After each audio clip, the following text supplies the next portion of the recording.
Welcome back to another video. In today's video, I have something very special to share. Now, if you go on to enjoy this video, make sure to smash that like button. That really does help. Without further ado, let's go. In an industrial site, a truck driver spotted something incredible. Directly in front of him was an enormous beast, standing between 11 to 13 feet tall. His dash camera captured the creature. Within just a few minutes of watching this, I came across this video here titled "Game Cam Captures Upright Beast's True Strength." This footage was captured on a police trail cam. What they discovered? Well, take a look for yourself.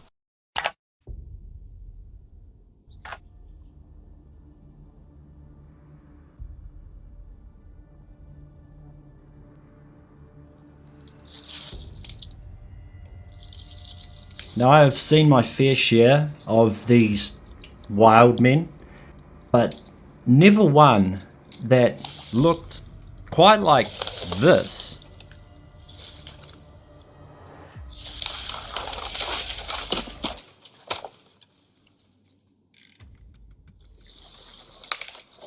But check out the strength.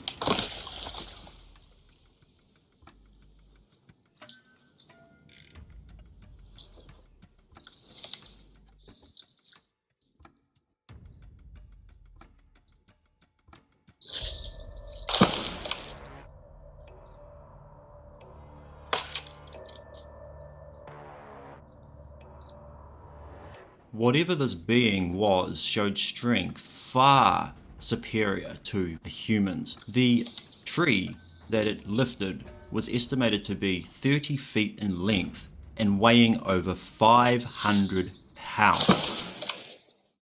Now, this is a piece of artwork done by Leonardo da Vinci himself. Check out what is hidden right down the bottom here in a cave. And keep in mind that Leonardo da Vinci was obsessed with the human anatomy. And here we have some old artwork, carvings. This is in a church. This is at the entrance of another church, all, as you can see, holding big branches. A sigil. We have two wild men here with a knight. A wild man standing next to some king. We even have wild men here with shields and clubs. Again, in a church with a big bit of wood. Here, I believe this is set under a like a fountain inside a church. Here we go. He's an elder, and the evidence to substantiate this footage is real is absolutely incredible, because the eye spacing is non-human. And when you look at this, if it's non-human eye spacing, you clearly can see nasal moving. There's his face. It looks human. It does, but the spacing between the eyes are not human. And if you saw that in real life, you'd realize the head is, 15 inches across. This is Jake. So a Sasquatch I had incredible live interactions with. He was actually a friend of mine. I considered him a good teacher of mine. There you can see him blinking. How do you fake that? This is another video of Jake. Todd, this is absolutely stunning. And don't take my word for it. Come out with me. I show people this. What's this? This is Jake again. This is just I focused on the eye blink there. So I turned up the exposure, and all my stuff is documentary style. So unbelievable. I can turn up saturation like I do in this one. Saturation gets turned up, but just so you can clearly see that individual. And again, eye spacing is non-human, and I proved that head. Oh my God, my head is 7 inches across. That head is like 16 inches across. This is a female. I call her Jane. That's the daughter of Seeger. Spooky. And my colleague Ashley has incredible success with her. Such dark, piercing eyes. Watch. My native teacher, here she is from a different angle, looked at that and said, wow, you filmed a female. And I've seen her around, and I gauge what female Sasquatch do based on her tracks, which are the same size as the Patterson footage. Why did they let you get so close? She didn't. I was moving in a ghillie suit, and I had success because it was a snowstorm so bad, you couldn't see your hand in front of your face. So I got into the snowstorm. After the snowstorm, this is the day after, they came back down the mountain. And where is this located? This is close to Radium, British Columbia. So we had a -10 day with a snowstorm. Next day, it's like +15. So all the snow is melting like crazy. So, but she's looking, she's closing in on me. And when she finally, nails it, that's Todd, he's there. Literally a Sasquatch walks up behind me, grabs me by the ankle and pulls me out of my ghillie cloak. Todd, that's some of the most unbelievable video I've ever seen. Survivor Man has been out with me. He filmed the top of the head of a Sasquatch, which matches Jake's head. The greatest outdoor survivalist filmmaker of all time. So if you're not familiar with Survivor Man, he's extremely popular. He knows pretty much all forms of wildlife. He knows how to survive out in the wilderness. When I initially saw this video with this man Todd talking, I was under the assumption that he and Survivor Man went out privately. I had no idea that it was uploaded on Survivor Man's channel. So I went ahead and skimmed through his channel and I came across the video. For the first time, he's allowing me to put out cameras and audio devices in an effort to collect evidence. I'm left with only one of two alternatives. Either Todd is indeed a masterful, skillful hoaxer. Went up about 15 feet in the tree and took all the apples. This guy Todd, the one that's been interviewed, initially Survivor Man's fan base, a group of them, were basically trying to convince Survivor Man to not deal with this guy Todd because they were convinced that he was a fraudster. I've had a lot of people say, look, he's frauding you, he's hoaxing you. The plausibility of Todd going down there and doing that is pretty low. After helping me put apples and chocolate bars back up in the tree, Todd will leave me alone on the mountaintop, which at the very least will rule out any chance of him hoaxing me if something happens tonight. And he literally goes, I have no explanation for what's out there in the wilderness. I know all animals. I know what moose and birds sound like. And something took my apples. He should have really given a little bit more context when he stated that something took his apples, because this didn't just happen once and off camera. This happened twice. Yes, it gets much crazier. The apples are stuck well onto the tree at about 15 and 7-foot reaches, with the hopes of ruling out sheep or bears unwilling to climb. With the bait firmly in place, we'll wait out the night.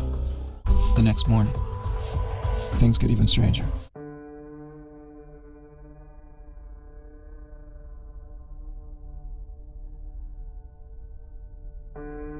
Well, everything's gone. The apple's gone. Power bars are gone. All right, well, I'll turn around and look at the camera. Hope it's still upright. And it is. Let's check the camera out. I want you to also keep in mind that he placed the apples around 15 feet up in these trees, okay? And the first time the apples were taken, unfortunately the camera that was set up got knocked over by a small animal.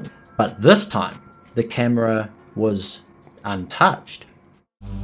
Now for some reason, with nothing showing as having just run through the screen, here is a recorded image of the apple in its place throughout the night. In this first clip, I've highlighted the apple with a light circle. Now did you see that? The apple was well stuck on a branch, pointing up and away from the ground, so gravitational pull shouldn't have pulled it off. But in the second clip, it just disappears. It just vanishes, along with 3 chocolate bars I put on the other branches, and nothing was caught on film. Let's look at the 2 clips again in real time. There's nothing to indicate what set off the camera into recording. Let's watch it again in real time once more, and this time watch the branches on the middle tree, then the bottom left of the screen. Now here it is blown up in real time. And here it is in slow motion. Now let's freeze frame on the culprit. What is that? Whatever it is, it has to be big enough to make a large tree shake. But here's the real rub. That spot where you see it pop up is at least 6 feet high off the ground. And it's nowhere near the apple. And the truth is, behind the scenes, he knows they're real. He's trying to be skeptical, so he's, siding with the majority of people that believe that Sasquatch aren't real. He's trying to draw them over. Do you have a lot of doubters when they see the films? Absolutely. Yeah, it's preposterous, the infinite amount of garbage that gets thrown at me. But I've learned from my mentors, especially my native mentors, when someone can see the truth, they look at that footage. Like I've seen native elders look at it and go, oh, that's a Bigfoot. And you'd be like, how they know? Because when someone is true and they're flowing and they have good energy, they can look at things, they can look at the Patterson footage and they don't need any evidence. They can know it's real. I wasn't like that. I am now. I can look at something, I can feel the energy of it, and the truth comes out for me. And that's really what I'm here and why I'm exposing this, because they are real and that's the truth. And I will prove it. Topography map.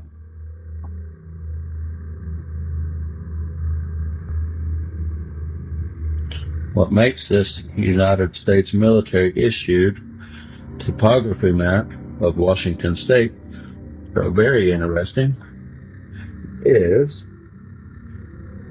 dangerous animals, spiders, scorpions, plants, poisonous plants. But now pay attention. There's no editing in this video whatsoever. One take.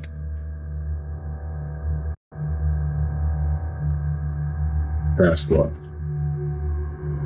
Listed under dangerous animals. So, is that proof that Sasquatch really does exist?